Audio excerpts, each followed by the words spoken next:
Ladies and gentlemen, we are proud to announce that JCI CYEA has produced several female winners over the years.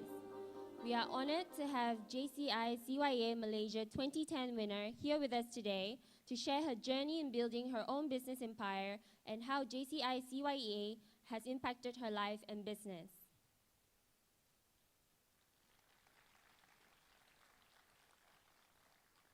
This is Miss Adeline's profile. A social stigma and sometimes even perceived to be a disgraceful, dirty, and bottom-of-the-pit job, technicians in Malaysia are constantly looked at as underachievers.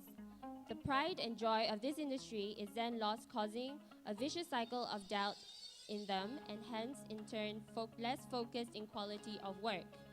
Adeline Foo, founder and CEO of the Automotive College TOC, however, believes otherwise. She understood the importance of having competent technicians as they are doctors of the cars. With the constant advancement of today's motor vehicles, there has been a growth in the equipment and tools used to diagnose or fix a car, making it more sophisticated as the years go by. She understood that these automotive specialists could not afford any mistake, no matter how minor it is, as there are also human lives at stake. Hence, the birth of TOC, an institution that prides itself in generating qualified and skillful human capital to support the growth of the automotive industry and drive the change in perception. With little or no educational background in automotive and business industry, Adeline, an Asian study graduate, took it up upon herself to learn everything from scratch. From government approvals, funding, manpower management, and even the brand's strategic development, the challenges came in constant whirlwinds. Taking it into stride, Adeline's determination has grown the institution into a reputable 119 members of staff and over 1,300 strong students from across the globe. Let us welcome Adeline Foo. Please give her a loud applause.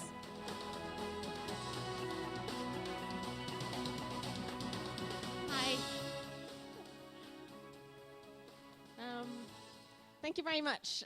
Again, welcome everyone for coming, and thank you especially to JCI Committee for inviting me today to share with all of you my story. Let's see if the clicker works, just in case.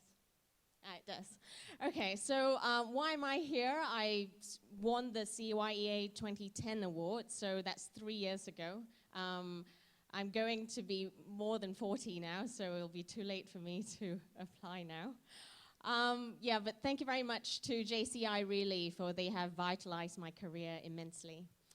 So let me just run a short survey.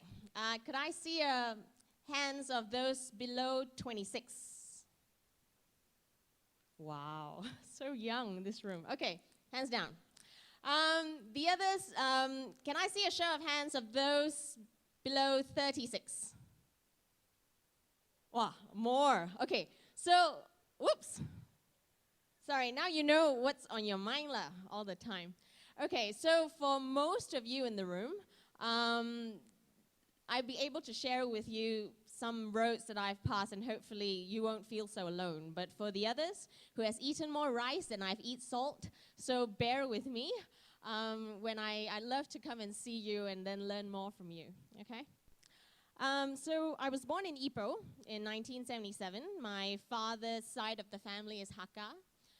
They were in the mining industry and farms. And my mother's side, and my mom is there, my mother's side of the family is Cantonese. And her father was a carpenter. So guess which dialect is the only dialect I can speak?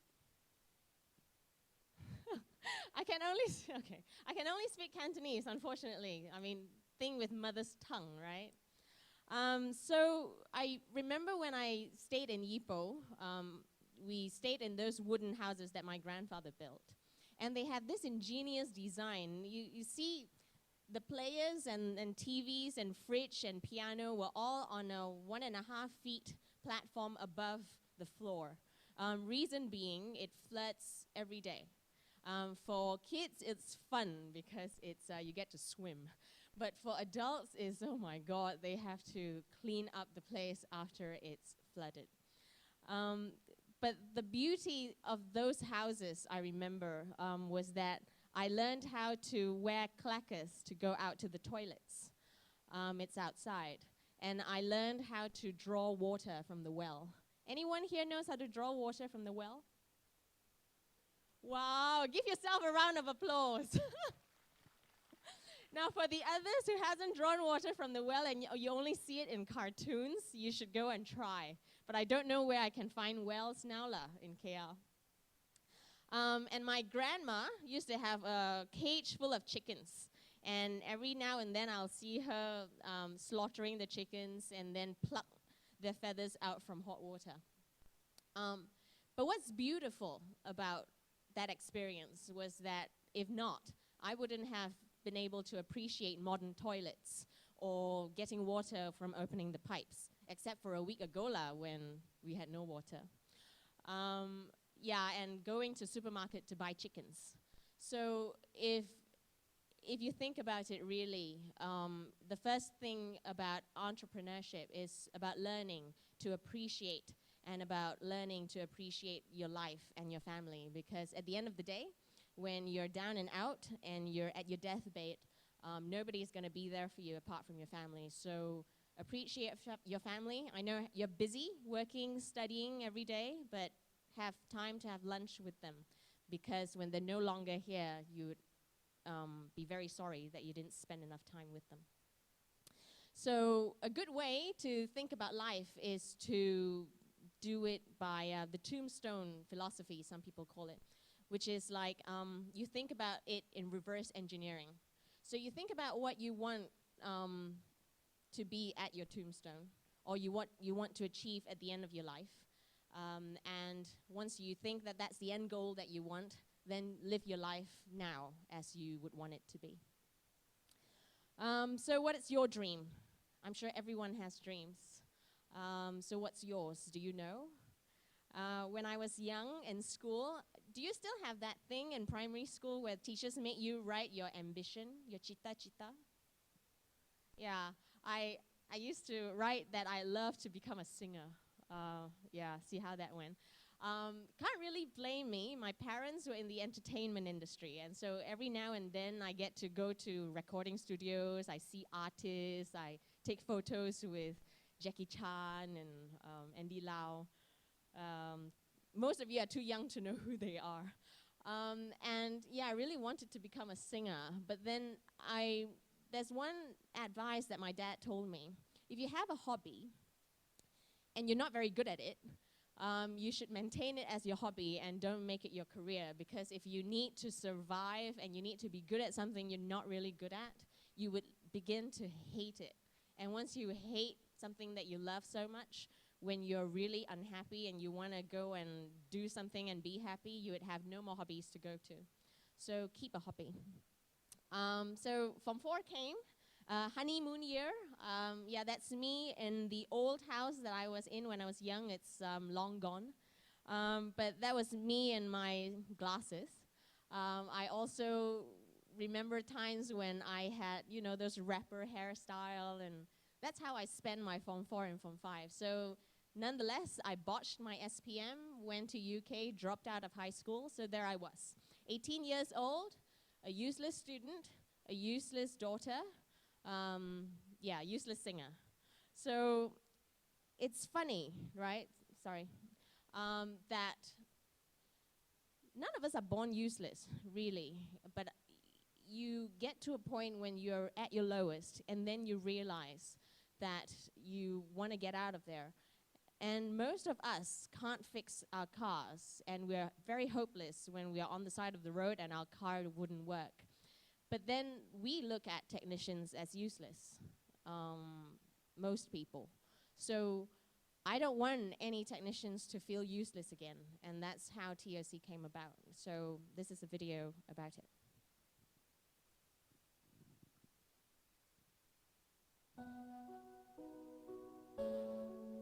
Many believe that automotive technicians are failures in school, in work, and in life, some even including the technicians themselves. I wanted to change that perception. I believe every person has a purpose. Every technician has skills that save lives, and can have a degree to prove it. Every school child should proudly announce, "My father is an automotive technician." That's how TOC began in 2004 with 6 people and 10 students. It was built with a passion to change the way society perceives automotive technicians and how technicians perceive themselves. Most importantly, we wanted to change generations of children who will be proud of who they are and of what their parents do. Every year as my students graduate, I am thankful that my colleagues and I have helped them fulfill their dreams of making a career out of the oil in their blood. We have made a difference in changing someone's life. TOC and I have fulfilled our purpose of giving him a life that he is proud of. I am Adeline Foo, and I work for TOC, the Automotive College.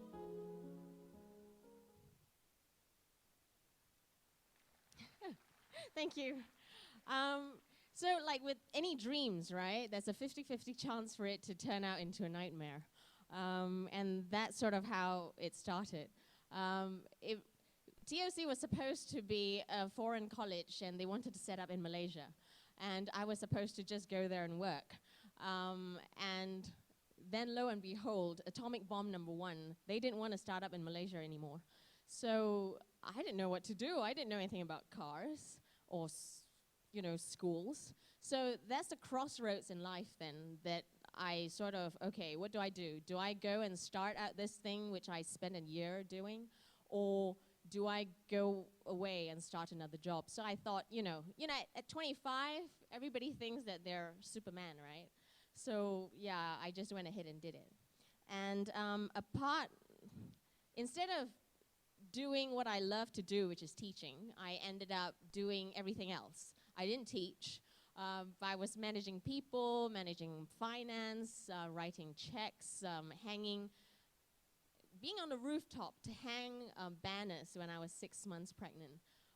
But it was fun. You get to do all these work, and if you think that eating from, surviving from hand to mouth, it's really an understatement, because it really feels like that you're drowning with 10 liters of water coming onto you, and you can only swim 1 liter upwards at a time. I know it sounds corny, but it's times like that where you really need to believe in yourself. And that's why I talked about family. You have family who sit around you and believe in you, that you can do it. It's times like that when you really need it. So if, for the past 10 years now, if I really think about it, there are 3 things that I think every entrepreneur should have and should master, which is handling papers, handling money, and handling people. So how do I mean? There's 60 seconds in a minute, 60 minutes in an hour, 24 hours in a day, and 365 days in a year. So if you run a business, at any one time, you'll have millions of transactions going on. You'd have, keys that you don't know where you put. If you haven't started a business, the first thing that you need to do is really to administer. Which is in a company, which is the most important department in the company? HR, finance, sales, marketing. Some people say production. Nobody would ever say admin. Admin is probably the least paid person in the organization. They're probably the most useless department, some people would think. But it's easy to keep something. It's another thing to find it. So if you don't have a system for administration, I suggest you start it, because you will appreciate it 10 years from now, and you want to find that piece of paper that you couldn't find. So that's about handling paper. How many here are finance graduates? No? Yes, some? Okay. Who hates reading Excel sheets? Okay.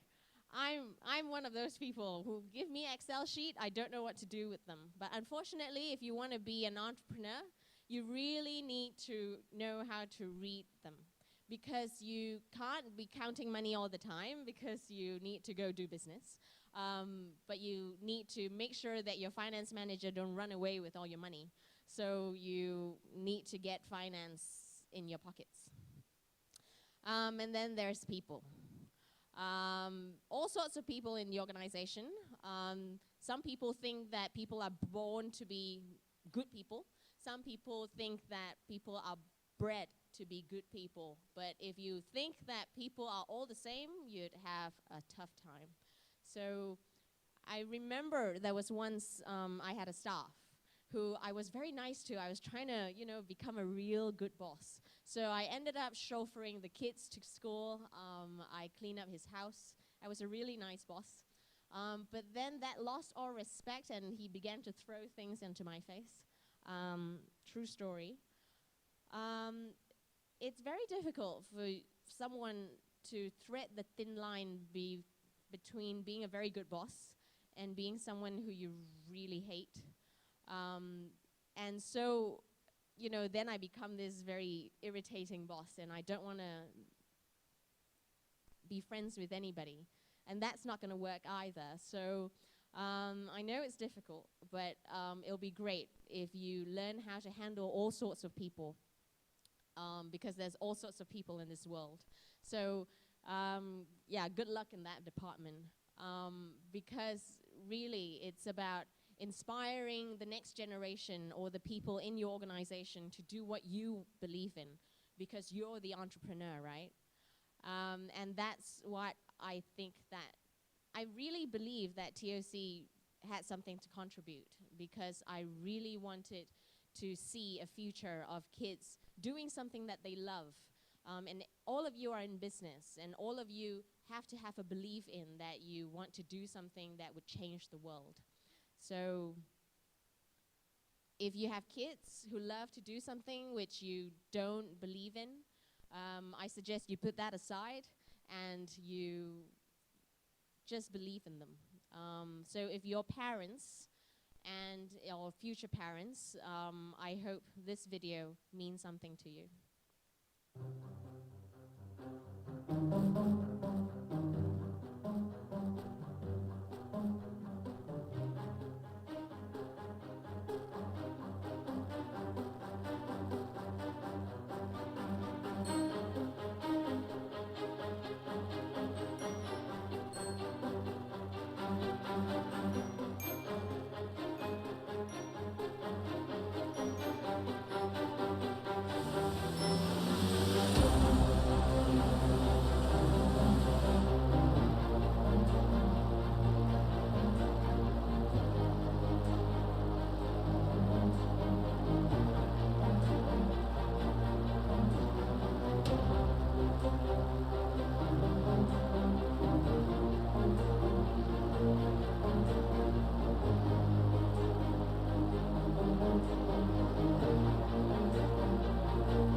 Thank you.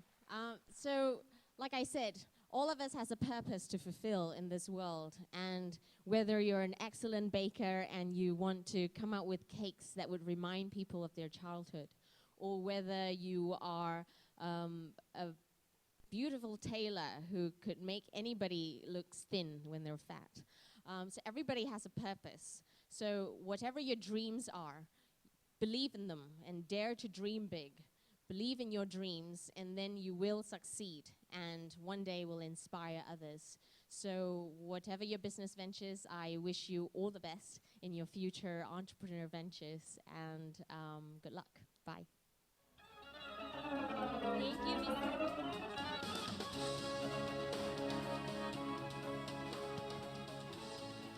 Thank you, Miss Adeline, for your really inspirational story. So we are now actually open the floor for Q&A sessions. So any question from the crowds? Yeah, anyone want to be like the superwoman? At least now we have the chance to hear from her. I think Asians don't like to ask questions.